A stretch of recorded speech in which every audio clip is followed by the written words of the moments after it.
Yo, what is good, YouTube? It's your boy Leach, back here with another reaction video. Make sure y'all hit that sub button, turn them noties on, and make sure y'all follow the socials on the screen to be much appreciated. I give thanks to the man above for another day. God bless. I love y'all, man. And yeah, let's get right into it. How every NFL playoff team could win the Super Bowl this postseason. Let's get into it. Division winner this season, tied for the fewest in a Bracket. year since division realignment in 2002. The only team, the champs. Philadelphia snapped that 2 decades-long streak of no repeat NFC East champions here in 2025, which ties that 2011 season. At the right time. So it's time to bring in one half of the Pushing the Pile podcast. JP Acosta joining us here on HQ, where we're making the case for all 7 NFC teams to win the Super Bowl in Santa Clara. So JP, let's start off with the 1 seed, the team that gets the bye and home field advantage, the Seattle Seahawks. I think the case for the Seahawks is pretty simple. The defensive line takes over every single game they play in, and Sam Darnold plays mistake-free football. Sam Darnold, over the first 9 weeks of the season, had a turnover-worthy throw rate of 2.3%, but over the last half of the season, that doubled over the finishing course of the season. So I think for the playoffs, the Seahawks have to limit Sam Darnold's turnover-worthy throws. You got to try and keep him managing the game instead of trying to be a superhero, because this defense can absolutely win them the Super Bowl. This defensive line can take over games just like it did against San Francisco, and I think Mike McDonald has his defense playing at such a high level, and a Super Bowl caliber defense with Sam Darnold making mistake-free football. I think that's a recipe for success. Sam Darnold, he's got to stay in the Pacific Northwest, and by the way, we all know the Mike McDonald road record, 15-2 in his first 2 years, and even though this would be a neutral site in Santa Clara, they're away from home, and you know how that goes and what they did in Week 18. All right, let's make the case for the Chicago Bears up next. For the Bears, the offense has to go supernova this entire playoffs. I think relying on this defense to make turnovers and create turnovers at the same rate that they did in the regular season is a little bit high variance. I don't know if I trust this defense enough, even without making turnovers or creating chaos. But the offense can play with anybody in the entire NFL. They're 7th in NFL EPA per play. They move the ball on the ground. Caleb Williams has done such a good job this season of mitigating negative plays. He doesn't turn the ball over a lot. He doesn't take a lot of sacks. And because of that, you live with some of the high variance, some of the outside the pocket throws, some of the real creative plays that Caleb Williams can make. I mean, I really like the Bears, bro. I really think they could actually win such a high rate. So for them to win all the these Super teams Bowl really or have make a the Super good Bowl, shot at I think they have to really lean into that offense, and they got to put up at least 30, 40 points a game. Okay, they need to be supernova, as you put it. It was interesting in Week 18 how Chicago and Philly played out the 2 and 3 seeds. So the champs get the 3 seed. They're up next. Make the case for the Eagles to go back to back. To go back-to-back, I think this Eagles team has to lean on their defense. They have to make every game a rock fight. This feels like the defending champions coming in. They're sort of on the ropes, but you have to beat the Eagles for 60 minutes, and I think this defense has just enough for them this year. If they want to make the Super Bowl, it's got to lean through that defensive line that can take over games. Jalen Carter, Jordan Davis, I think the addition of Jalen Phillips on the edge as a pass rusher really gives them a lot. Because if you get in games, you play against the Eagles, you really have to win in the whole 60 minutes, because if you let them stay around, if you let them hang around, you're always one A.J. Brown or one Devontae Smith or one Saquon Barkley play away from the Eagles winning. So I think for this Eagles team to win the Super Bowl, they have to have the defense win a lot of games for them just to keep the offense in a winnable situation.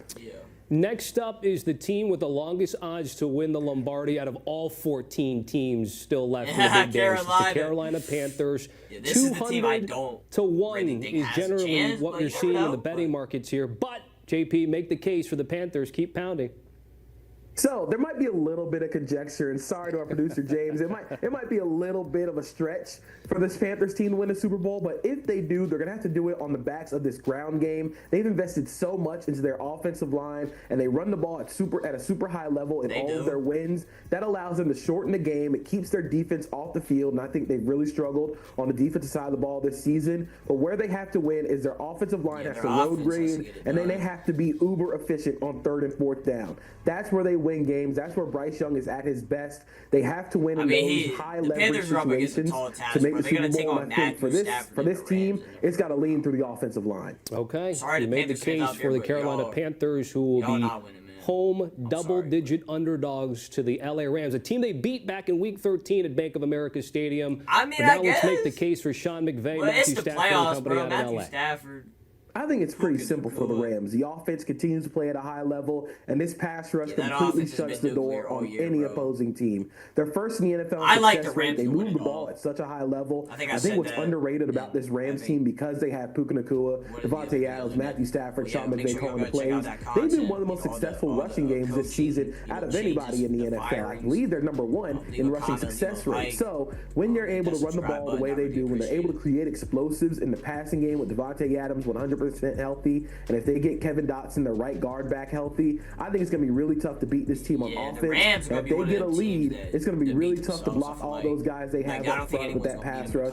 Kobe Turner's playing at an all-pro level this season. Jared Verse is always going to create havoc. Byron Young's played really well. And they now have guys they can rotate on that defensive line. So that's really how they're going to win. We have seen teams win Super Bowls before with elite quarterbacking and elite pass rush. And I think the Rams can do it again just like they did last time. Yeah, when the Rams lost to the Panthers the first time around, Matthew Stafford 3 turnovers, which was quite unusual for him having an MVP-type season this year.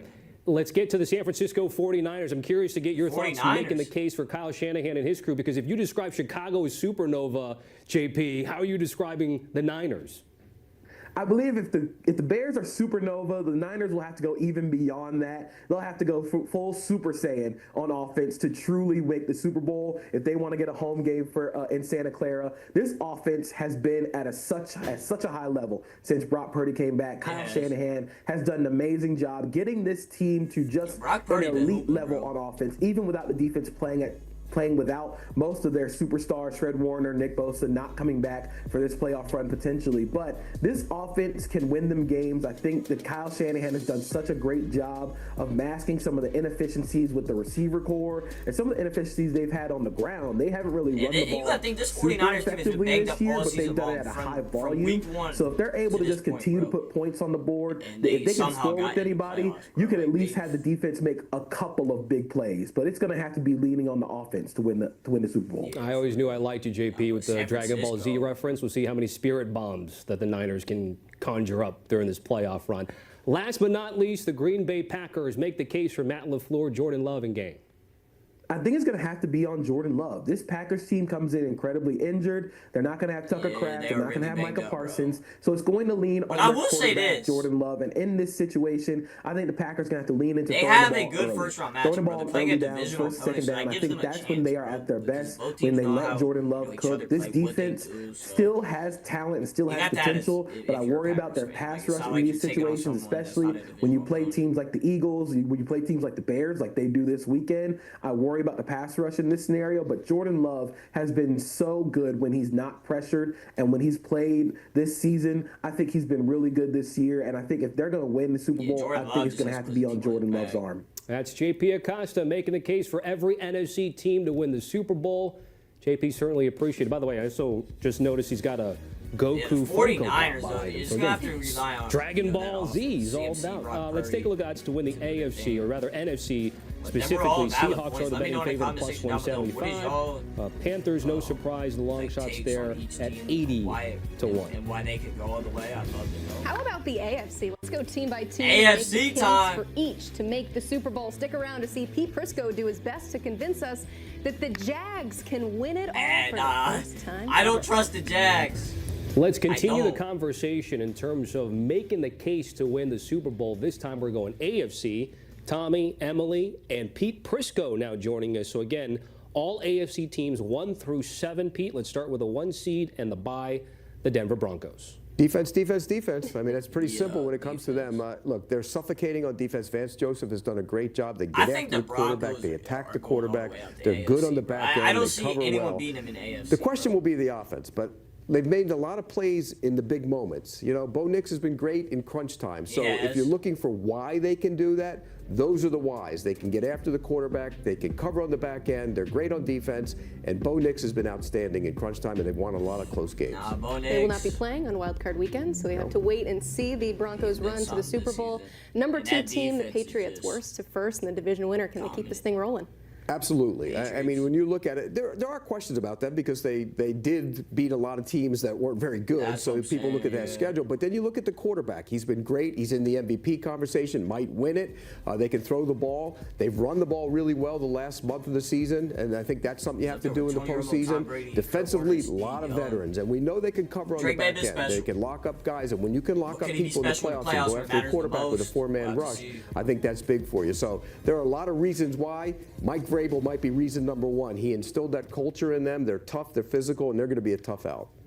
So 2 teams down. We got 5 to go here. The Jacksonville Jaguars, Pete. If you make the case for Jacksonville to win it all, they can look back and say it all started with a wild card game, which we were home underdogs to the Buffalo Bills. Yeah, and when you look at this team, of all the teams in the AFC, they might be the most balanced, and by that I mean everybody has a strong unit and lesser unit. Jacksonville doesn't have a dominant unit, but they're good on both sides. And nobody is playing better quarterback in the NFL than Trevor Lawrence the last 8 weeks of the season. He's been that good. They're the number 1 run defense in the league. Anthony Campanelli's done a great job. So they can stop the run. They can attack you with their blitzes. And on the other side of the ball, I just don't see with Trevor Lawrence playing the way he's playing, they're going to be a tough out week in and week out. I just can't trust Trevor Lawrence, hosting the Bills at 1 o'clock on CBS on Sunday. We'll get to the Bills, but first, how about the Steelers? They are in this thing by the skin of their teeth. You can correct me if I'm wrong, but maybe the toughest team in the AFC to make the case for? It's hard to make a case for the Steelers, but when you look at them, though, it is and it isn't. And the reason it isn't is because, A, they're at home, so you're going to get a good start there.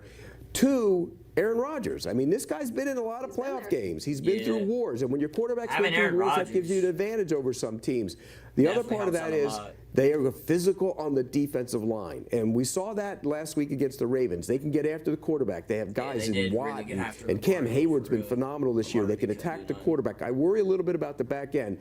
Physical on defense, physical on offense, and they have Aaron Rodgers. And oh, by the way, DK Metcalf is back, and that's a big part of their passing game. So I can make a case for the Steelers and Mike Tomlin. All right. Make the case for the Houston Texans and D'Amico Ryan, where, again, you talk about team imbalances. We know Houston's defense elite. Offense enough to carry them through to the big game? I mean, they're on a heater. They're on a 9-game winning streak. And when you're on a 9-game winning streak, you start believing. They have a lot of young players. This team is believing in itself, in large part because of the defense. And you look at that defense. What do they do well? Well, they attack the quarterback with 4-man fronts. They play a lot of off coverage, and they tackle well. They cover well. Texans this defense, bro, it's tough to move the football on. You have to be patient. On the other side, though, there are concerns. But C.J. Stroud can get hot. And when C.J. Stroud gets hot, behind an offensive line that has improved. It's still not great, but it has improved. Then they have a chance to make some plays down the field to pass the game with Nico Collins. So if they can combine the two of them, a great defensive effort, and get those shots from C.J. Stroud, they have a chance to be one of those dangerous teams in the playoffs. Averaging 26 points a game over that 9-game win streak. So based on that defense, that could be enough to do some damage in this postseason. Let's go to the 6th seed with the Bills. I think the case probably starts and ends with Josh Allen. However, he has the most appearances, or most wins in the postseason, 7 without a Super Bowl appearance. So make the case. And he's the one guy, when you look at it, and I say this all the time, if you're playing a team in the playoffs, you don't want to play him. I'm gonna pause real quick. If Josh Allen does not win the Super Bowl this season, bro, like, I don't know what the conversations are. Then this is the most wide open the playoffs have been in quite some time. We've seen it in the playoffs. They also run the ball very well. The problem is the regular season playing against the number 1 run defense in the league, so it's going to be on him. The other side of the ball, they're not great on defense, but they have been better as of late, and I think that's a step in the right direction. A lot of veterans, they play a lot of off coverage, they play soft zone coverage, they know how to go after the football.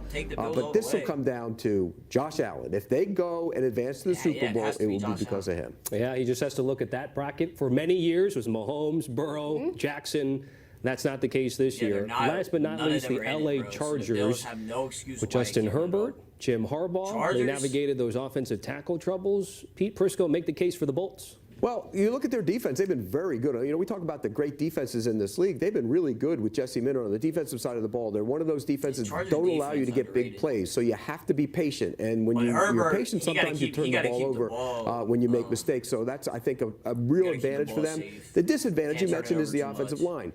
But they've started running the ball a little bit more, which they want to do, and I think that'll help alleviate some of that pressure. Look, do I love their offensive line? No. Do I love the way that Justin Herbert can navigate the offensive line and move around and make throws? Yes. And I think this team, if he can get hot, that defense can keep him in games. They can maybe make a run. That's Pete Prisco making the case for every AFC team to win the Super Bowl. Also, thanks to JP Acosta tackling the NFC teams. But that's going to do it for how every NFL team can win the Super Bowl. Let me know in the comment section down below, who is y'all's favorite to win the Super Bowl? I would love to know. A lot of good first-round matchups in this wild card weekend, man. There's going to be some upsets. But, yeah, I'm ready for the playoffs. I know y'all are probably ready. It's going to be a fun 2026 playoffs. But, yeah, make sure y'all follow the socials on the screen. We much appreciate it. I love y'all, and I'm out. Peace.